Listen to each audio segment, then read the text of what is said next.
Arkadaşın ismi neydi?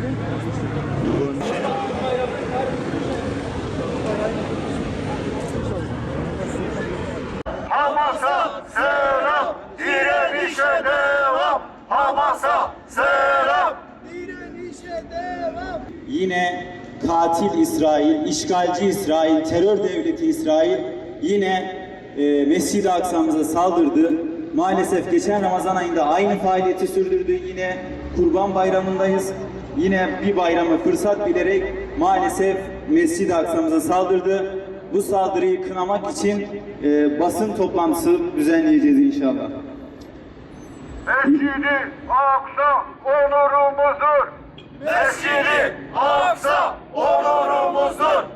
Mescid-i Aksa onurumuzdur. Uzun bir süredir terör rejimi büyük ve sinsi bir planın parçası olarak Kudüs ve Mescid-i Aksa'ya yönelik saldırılar düzenlemektedir. Aşama aşama Filistinleri Mescid-i Aksa'nın etrafından zorla boşaltmakta, aşırı sağcı Siyonist grupların eliyle Aksa'ya saldırılar düzenlemekte, buna karşı direnen Filistin'in yiğit evlatlarına şiddet uygulamaktadır. Ramazan bayramına saldırılarla ve katliamlarla giren yüzden fazla kadının ve çocuğun içinde olduğu 243 Filistinli kardeşimizin şehit olduğu Harem-i Şerif yeni bir saldırı dalgasıyla karşı karşıya. Sözde Süleyman Mabedi'nin yıkılışının yıl dönümü olarak kabul ettikleri Tişa Be Av günü dolayısıyla Mescid-i Aksa'ya baskın çağrılar yapan fanatik Siyonistler dün gruplar halinde Mescid-i Aksa'nın güneybatısındaki El Megaribe kapısından Harem-i Şerif'e saldırdılar. Rejim polisinin desteğini arkasına alarak Mescid-i Aksa'nın avlusuna giren gruplar avluda ayinler gerçekleştirdiler, saldırgan eylemlerde bulundular. Katil İsrail Filistin'den defol. Katil İsrail Filistin'den defol. Katil İsrail Filistin'den defol. Tapınak grupları adıyla organize olan bu Siyonist oluşumlar doğrudan iktidarın planlarının bir parçası olarak sistematik saldırılar düzenlemektedirler. Ramazandaki şanlı direniş karşısında hezimet ve zilleti yaşayan terör rejimi o zilletten ders çıkarmamış olacak ki yeni saldırıları çeteler eliyle organize etmektedir. Siyonist terör rejimi sistemli bir şekilde hem Müslüman kanı dökmeye hem de adım adım Mescid-i Aksa'yı ve Filistin topraklarını işgal etmeye devam etmektedir. Amacı Aksa'yı yıkmak, yerine Süleyman Mabedi'ni inşa etmektir. Kudüs'e nefes aldırmak istemeyen terör devletinin aralıksız saldırıları karşısında bütün dünya maalesef alçakça bir sessizlik içinde. Birleşmiş Milletler susuyor. Sözde medeni dünya susuyor. Uluslararası toplum susuyor. Sözüm ona prestijli uluslararası insan hakları örgütleri susuyor. Batı'nın demokrasi ve özgürlük havarileri susuyor. Hepsini anladık da ümmet susuyor, ümmet. Namusumuzu kirletip kutsalımızı çiğniyorlar. Biz sustukça saldırının şiddetini arttırıyorlar. Ümmetten adam gibi tepkiler yükselmedikçe faşistliklerinin dozunu yükseltiyorlar. Mescid-i Aksa'ya saldırı ümmetin değerlerine açık bir meydan okumadır. Bu cesareti sessizliğimizden ve tepkisizliğimizden alıyorlar.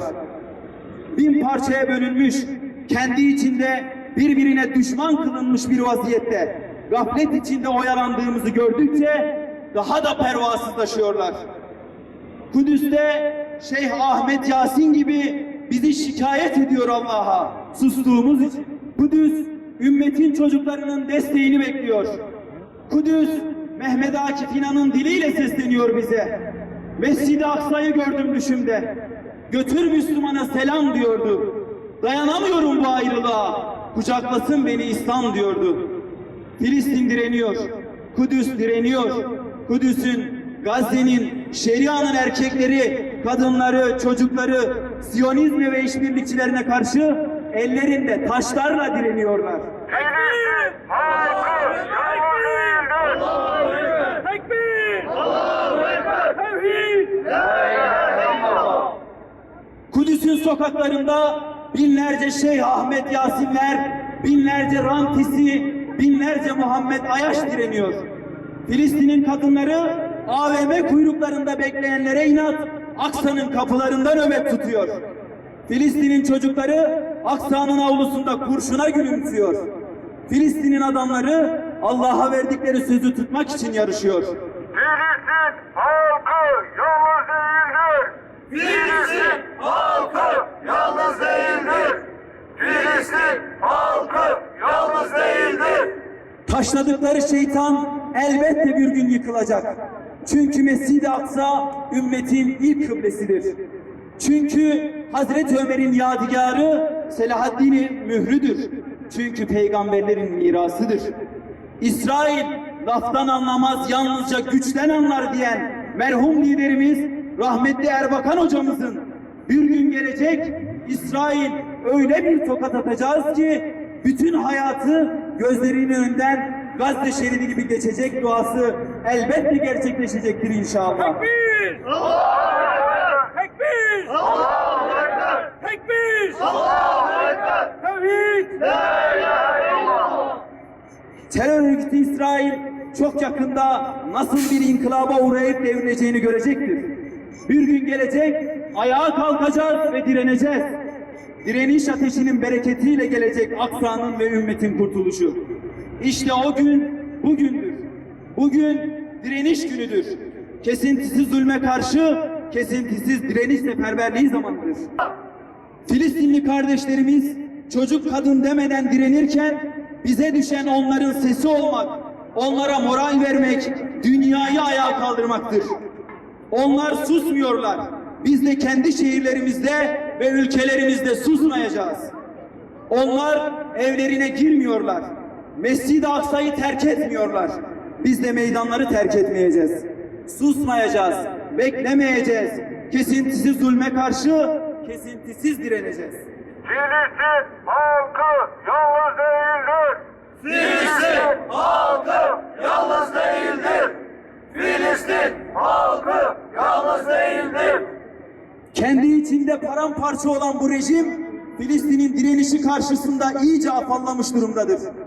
Cinayet şebekesi İsrail'in Filistin topraklarındaki vadisi doğmaktadır. Bismillahirrahmanirrahim. İnna fetahna leke fethan mubina. Şüphesiz biz sana apaçık bir fetih verdik. Kurtuluş günü, özgürlük günü, fetih günü yakındır inşallah. Kudüs'ün özgürlüğü direnişle gelecek. İnsanlık Siyonizm belasından kurtulacaktır inşallah. Biz diyoruz ki Mescid-i Aksa Kudüs'tür. Kudüs Filistin'dir. Filistin bütün İslam dünyasıdır, bütün insanlıktır. Mescid-i Aksa için direnmek, ümmet için, İslam dünyası için direnmektir. Bu bir seferberlik çağrısıdır. Adıyaman, İstanbul, Ankara, Konya, Diyarbakır, Erzurum, Trabzon, Antalya, Rize, Edirne, bütün 81 şehir artık birer Kudüs meydanı olmalıdır. Taşların bağlanıp köpeklerin serbest bırakıldığı mevcut küresel düzenin efendilerine karşı bütün İslam şehirleri bir direniş merkezi olmalıdır. Harem-i Şerif ümmetin şiarlarındandır.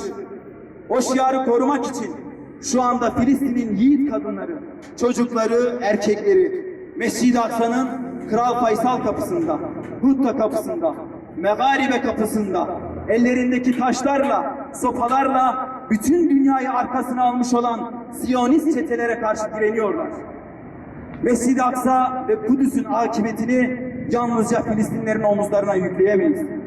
Her bir Müslüman zamanın ve şartların ruhuna münasip şekilde Kudüs ruhunu ortaya koymalıdır. Ümmet uyuma, Filistin'e sahip çık! Ümmet uyuma, Filistin'e sahip çık.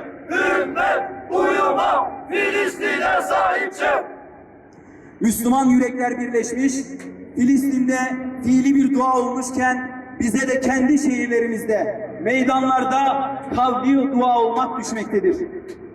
Erdem Beyazıt'ın dizeleriyle söyleyecek olursak, Müslüman yürekler bilirim daha, kızdı mı cehennem kesilir, sevdi mi cennet, eller bilirim, haşin, hoyrat, mert. Alınlar görmüşüm ki vatanımın coğrafyasıdır.